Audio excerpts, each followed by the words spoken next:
The patient is crashing, the clock is ticking, and you need answers fast. Well, in this episode of Tea Time, we break down Rescue TEE, a high-yield, problem-focused TEE exam that can help you quickly uncover causes of hypotension, hypoxemia, and cardiac arrest, and guide you in what to do next.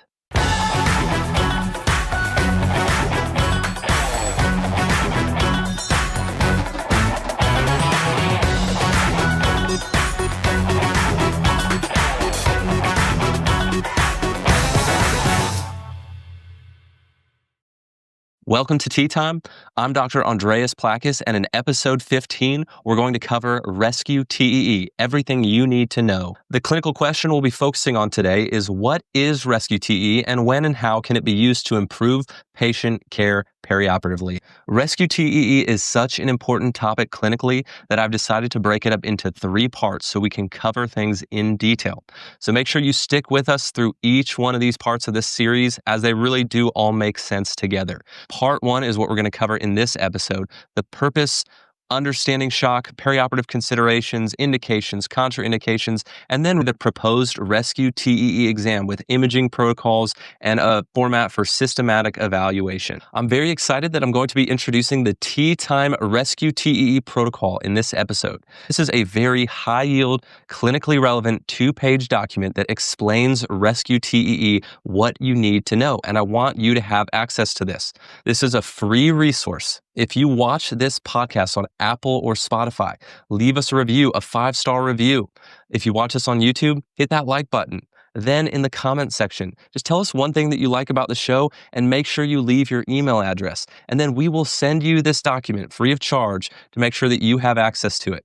You can use it electronically as a PDF, or you can print it out, laminate it, keep it on TEE machines to have available for emergencies. But this is a very, very high-yield resource that I hope can benefit you and your practice. Let's jump into exactly what Rescue TEE is defined. I'm going to read this verbatim, but Rescue TEE is a high-yield, low-risk, unplanned, emergent, problem-focused TEE exam performed by trained operators to diagnose problems, guide interventions, and monitor therapeutic response in adult surgical and non-surgical patients with unexplained, persistent hypotension, hypoxemia, or cardiac arrest. Some synonyms that are used interchangeably with Rescue TEE are resuscitative TEE, focused TEE, or point-of-care TEE.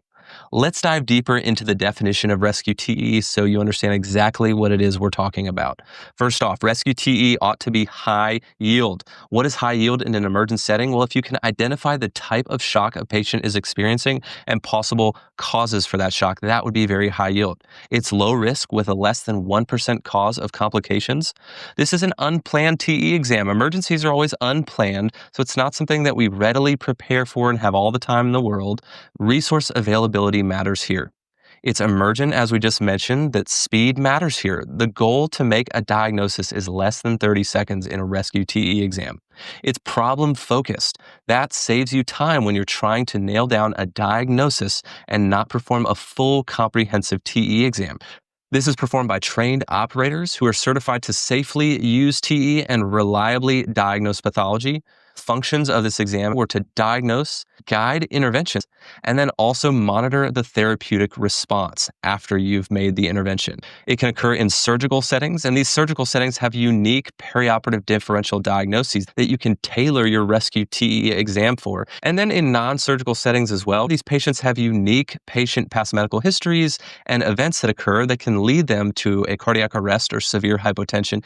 And lastly, the situations where this would be indicated are acute, unexplained, persistent hypotension, hypoxemia, or cardiac arrest. I'm going to make a major claim that I'm going to try to prove to you over the course of these 3 episodes, and that is that the greater the availability of TEE in high-risk hospital settings, the greater the proportional benefit to patients. I think here the major limitation to the benefit of TEE is not its usefulness, it's equipment availability. It's costly to hospital systems, but how available are TTE and TEE on L&D, in trauma rooms, in non-cardiac operating rooms, in ICUs, in emergency departments? Again, I'm going to try to prove this to you, but let's jump into some of the details and why I think this type of exam is so beneficial. There's a couple things to consider that are unique to the perioperative setting as opposed to to out-of-hospital arrests. In perioperative settings, patients are routinely monitored and witnessed, and there's abundant resources available. Most patients could be in an ideal state where they're intubated, sedated, and paralyzed, and a TEE exam is very easy to perform in these patients. However, if a patient is under max sedation or an LMA, they will need an endotracheal tube before performing a TEE exam. Patient positioning is unique in the perioperative settings where you could have patients in prone or lateral procedures, and even the presence of surgical drapes or equipment as well. The differential diagnosis is very unique in perioperative settings where you can have adverse surgical or anesthetic events that contribute to causes of hypotension and arrest that are different than your out-of-hospital events where you have things like ischemic heart disease causing the vast majority of out-of-hospital cardiac arrest. Rescue TE can occur in a variety of settings, but most commonly it's either in the emergency department, in the operating room, or postoperatively in the ICU. Ultimately, though, wherever I can get a TE probe in the hospital, if it's indicated in an emergency, I'm going to try and use it. The clinical situations where I might consider rescue TEE are unexplained persistent hypotension, hypoxemia, any new arrhythmias or ischemic ECG changes, or cardiac arrest. These indications for TEE in general, I overviewed in Tea Time Episode 2, indications for TEE if you want more detail. What are the contraindications to rescue TEE? This is unique in that most of these cases are urgent or emergent.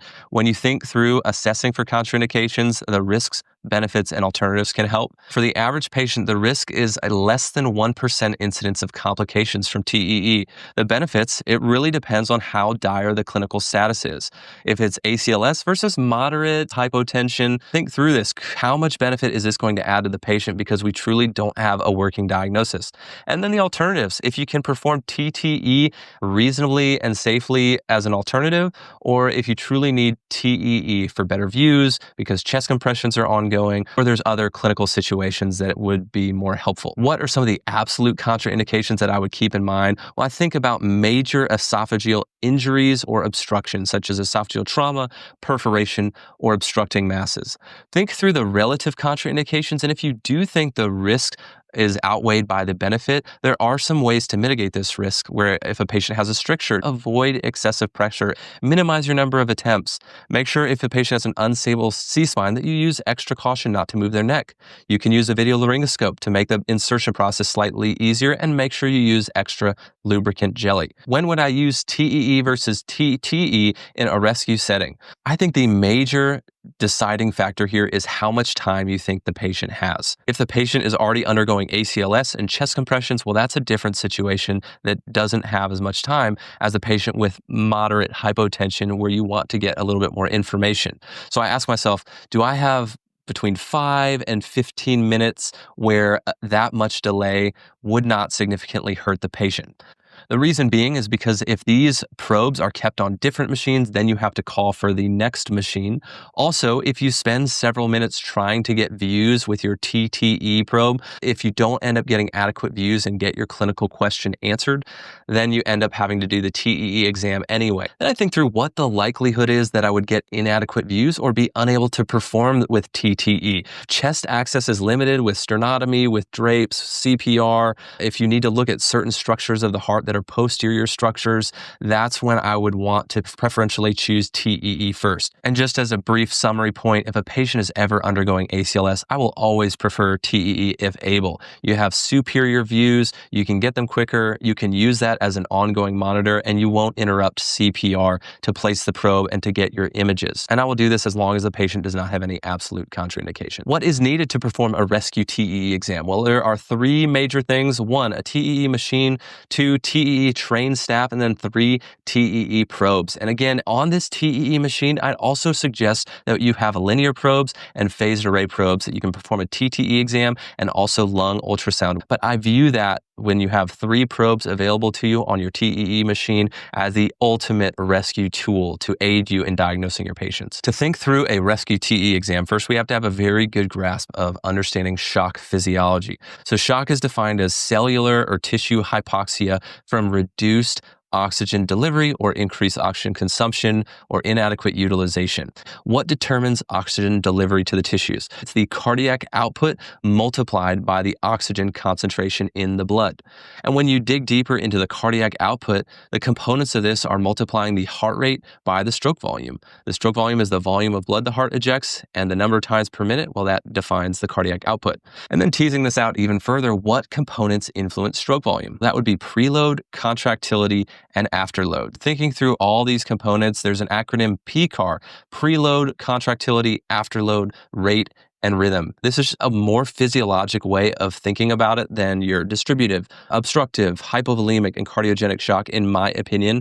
I can use this system without memorization, and I think it creates a deeper understanding of shock and causes of shock. And I'll explain this more as we go as well. Whenever you think through a rescue TE exam, this is a problem-focused exam. The exam is done in light of what are the most likely surgical events that could be occurring that contribute to hypotension, hypoxemia, or cardiac arrest in the perioperative setting. The top of the differential diagnosis are hypovolemia and low SVR.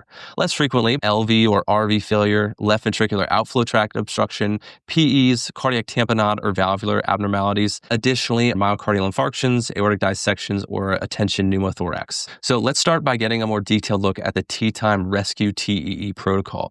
And keep in mind, this specific system is not a formally validated system. However, it did take several systems and combine them into what I believe to be a more efficient and more systematic use to think through how you perform a rescue TEE. When thinking through your imaging protocol in emergent settings, you're constantly balancing how quickly you can do it or the speed of the exam with how thorough you want to be. You can see in this picture here, if you want to go as quickly as possible, you can simplify your exam to 3 basic TEE views. However, you might miss things. If you want to be more thorough, then you may lean towards a basic exam with other additional views as well.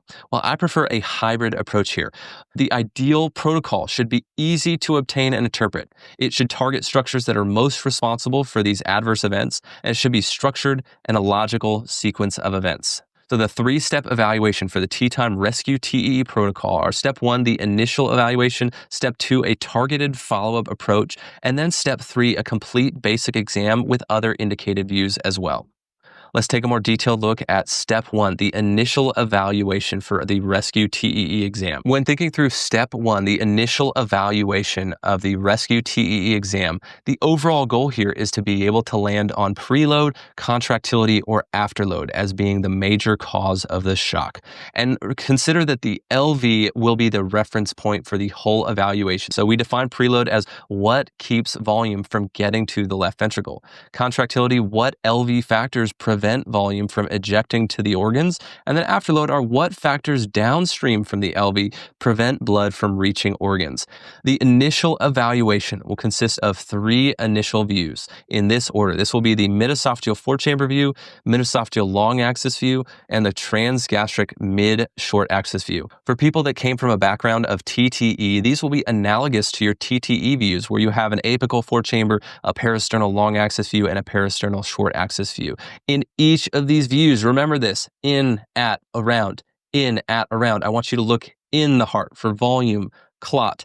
At the heart, look at the global and regional assessment, look at the valves, and then look around the heart for fluid or compression of the heart itself. Look in the heart, at the heart, around the heart. Stick that in your brain. You want to look in the heart, at the heart, and around the heart. Let's focus on preload, contractility, and afterload. The first question I even ask myself: how is the LV systolic function? If it's depressed, well, then you move over to this contractility bucket. If it's preserved, then I ask myself, how well is the LV filling? What is the diastolic size? If it's underfilled, then I'm going to move down to this preload bucket. And if it's normal LV diastolic size, then I move to this afterload bucket. And the other goal here is to initially start to mobilize therapies. We want to make some of our initial decisions regarding medical therapies such as volume, pressors, inotropes, procedural therapies such as a pericardiocentesis, chest tube, transvenous pacing, or even mobilizing teams that can assist with mechanical circulatory support such as ECMO, Impella, or intra-aortic balloon pumps. After you've completed this step, you'll start step 2, the targeted follow-up assessment. In the targeted follow-up assessment, your goal is to differentiate the shock component identified in step 1 and diagnose the pathology. I mentioned the buckets of the preload, contractility, and afterload assessment. So if we saw that a patient had impaired filling of the LV and we put someone in the preload bucket, then we're going to actually look at what are the causes of poor preload to the LV and start to differentiate those. Preload is where you have factors that prevent blood from effectively reaching the left ventricle. The major dividing point here is evaluating RV size and function.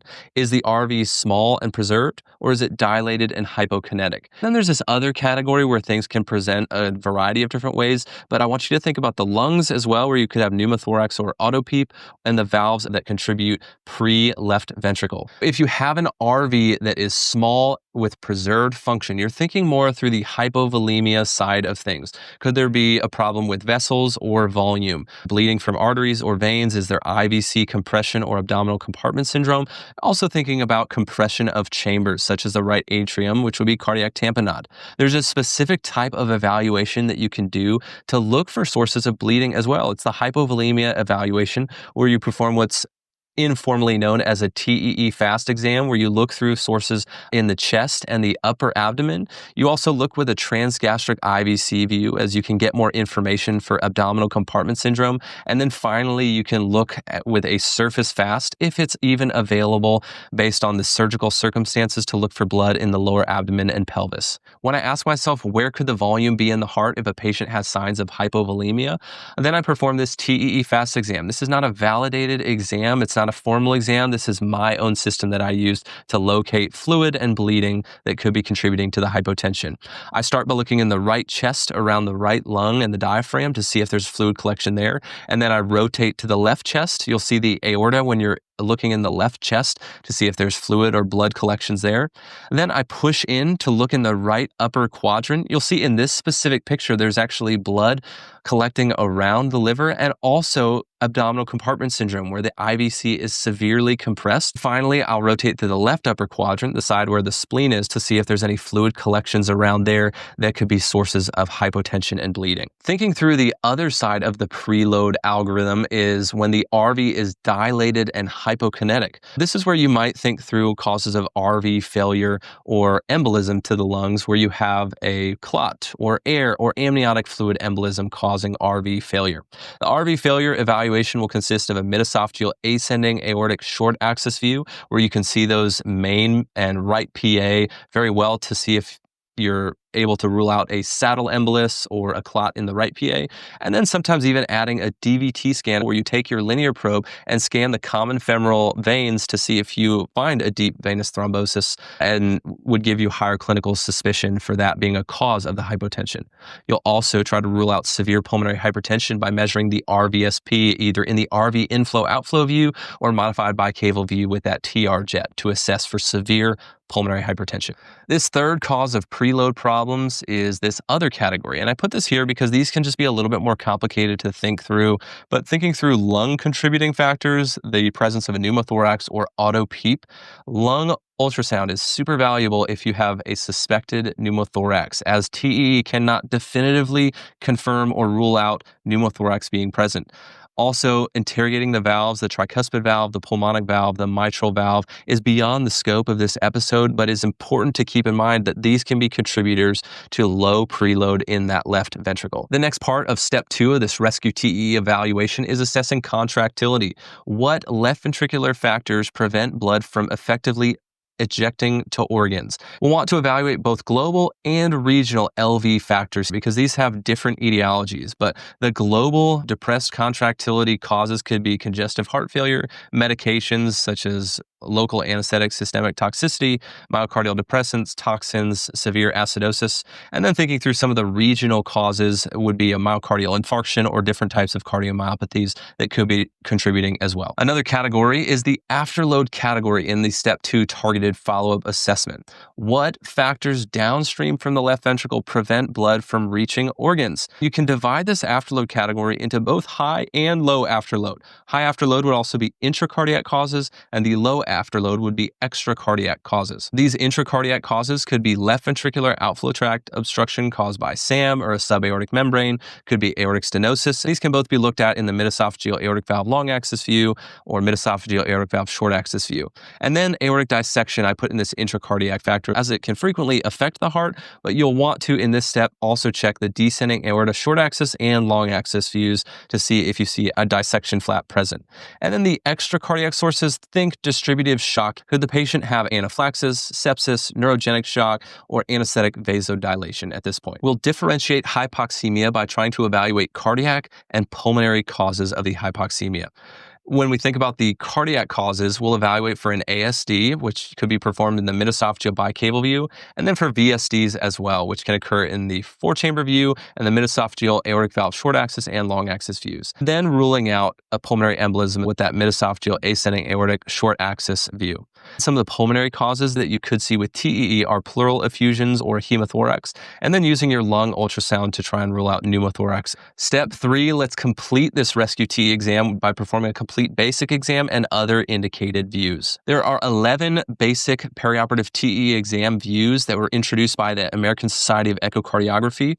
Well, we've performed 3 of them already in step 1, the initial evaluation. We've performed possibly others in step 2, the targeted follow-up assessment. But if there are any others that we have not performed, now is the time to perform them to be more comprehensive.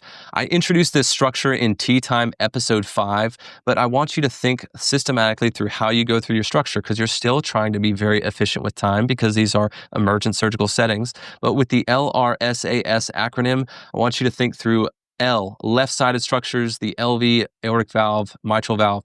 R, right-sided structures, the RV, tricuspid valve, pulmonic valve, going into the stomach to evaluate the LV and use deep transgastric long axis view to evaluate cardiac output, rotating left to evaluate the aorta and coming back to evaluate the PA, and then just further evaluating any special things like the interatrial septum, left atrial appendage. But those remaining basic views are the mid-esophageal aortic valve short axis, the mid-esophageal RV inflow-outflow, the mid-esophageal two-chamber, the bicaval view, ascending aortic short axis, ascending aortic long axis, and then these 2 descending aortic short axis and long axis views. The goals for this part 3 of the rescue TE exam are really to finalize and narrow in on your diagnosis to make sure you're not missing anything else. You'll also want to rule out any complicating factors or contraindications to mechanical circulatory support. You'll be monitoring your therapeutic response and reevaluating as needed. And then in this point as well, you can be guiding procedures that we mentioned previously: ECMO, pericardiocentesis, transvenous pacing, Impella, balloon pump placement.